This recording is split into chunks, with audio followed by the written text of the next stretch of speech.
Assalamualaikum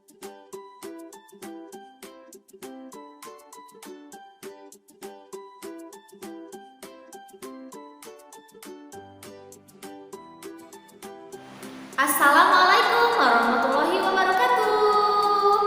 Halo solih-solihat. Good morning everyone. Bagaimanakah kabarnya hari ini?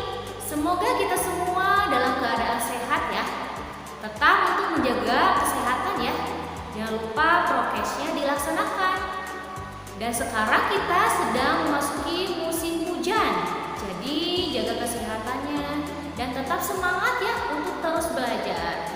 Alhamdulillahirrahmanirrahim, we meet again with Miss Kiki di pembelajaran Sains atau IPA di kelas 4. Baik anak-anak, hari ini pertemuan pada hari Selasa masih bertemu lagi ya.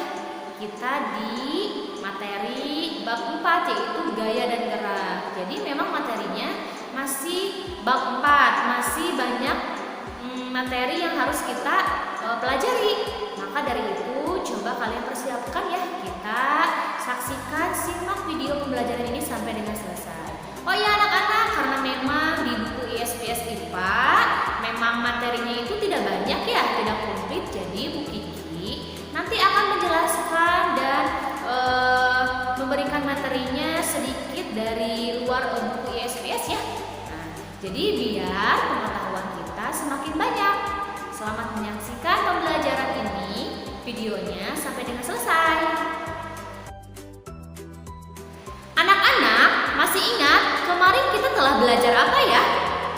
Nah, di minggu lalu itu, betul, kita telah belajar tentang pengaruh gaya terhadap benda. Kemudian sebelum itu kita telah belajar pada pertemuan pertama yaitu tentang macam-macam gerak ya pada bab sebelumnya. Nah, jadi hari ini masih berkaitan dengan materi tersebut ya. Hari ini akan belajar tentang macam-macam gerak benda. Ibu ambil materinya tidak semuanya dari buku ISPS IPA ya, karena memang buku yang kita pegang itu tidak semuanya ada ya. Jadi jangan khawatir, nanti juga kalian bisa memahami, mempelajarinya dengan baik asalkan kalian niatnya juga mau belajar dan memahami video ini dengan baik juga, menyaksikan video pembelajarannya sampai dengan selesai. Jadi nanti untuk mengerjakan tugasnya juga insya Allah semuanya akan mengerjakan dengan mudah.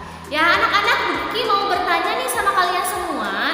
Nah, coba kalian letakkan sebuah kelereng ya di atas papan yang miring. Coba bayangkan. Nah, atau kalian lihat di pinggir ibu.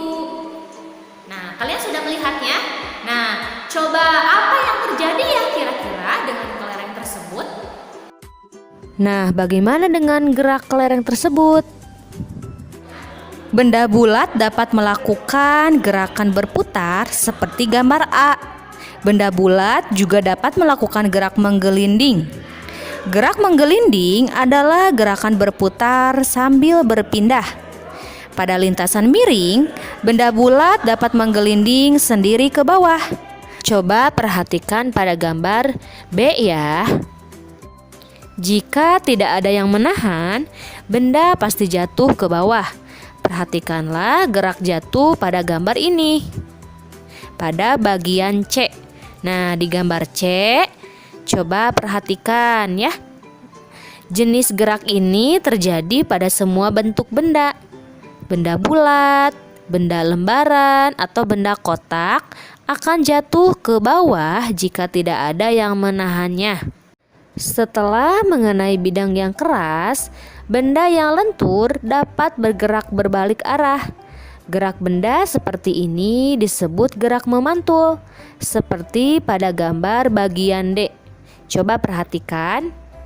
Benda, terutama yang bentuknya bulat dan bahannya lentur, akan melakukan gerak memantul jika mengenai benda keras.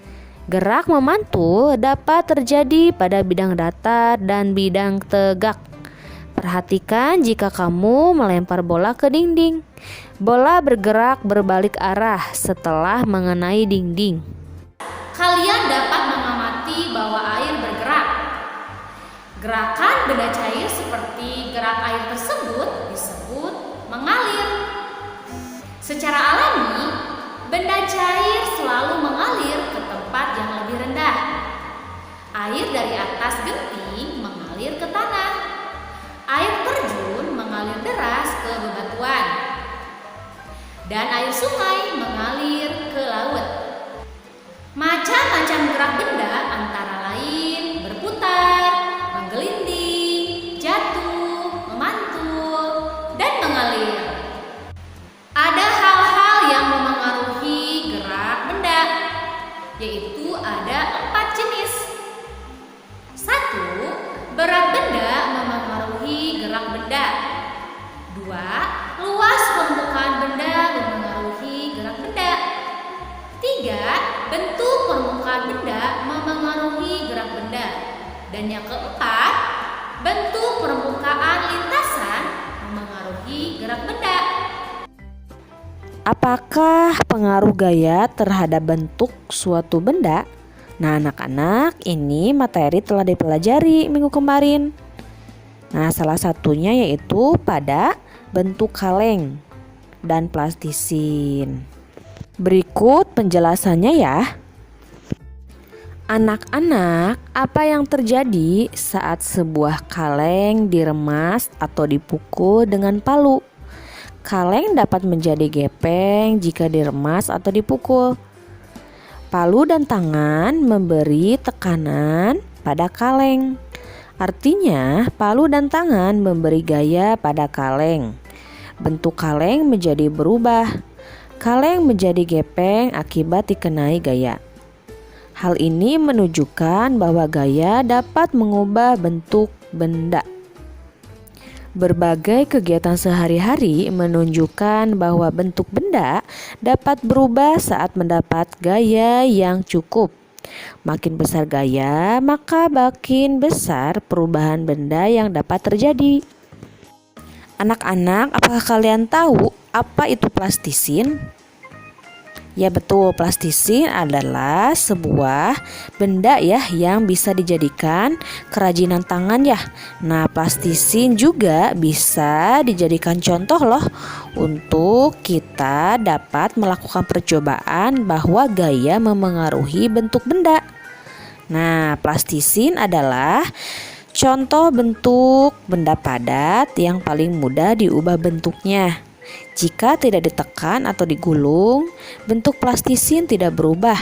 Akan tetapi jika plastisin ditekan atau digulung, maka bentuk plastisin akan berubah. Adonan kue juga dapat berubah bentuk akibat tekanan tangan. Apalagi benda yang dapat diubah bentuknya. Nah, jadi kesimpulannya bahwa gaya dapat mengubah bentuk benda. Anak-anak, tugas hari ini adalah keterampilan, yaitu melakukan sebuah kegiatan. Kalian dapat mengerjakannya di rumah masing-masing ya.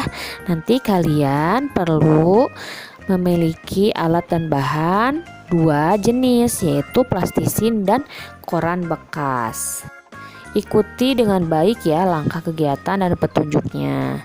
Nah, nanti setelah itu kalian jangan lupa dokumentasikan ya kegiatannya, dan nanti dikirimkan ke Bu Kiki bersamaan dengan soal dan jawabannya. Nanti ditulis kembali di catatan masing-masing ya. Alhamdulillahirrahmanirrahim. Pembelajaran hari ini telah selesai ya anak-anak. Cukup sekian materi pembelajarannya dari Ibu Kiki untuk kalian semuanya.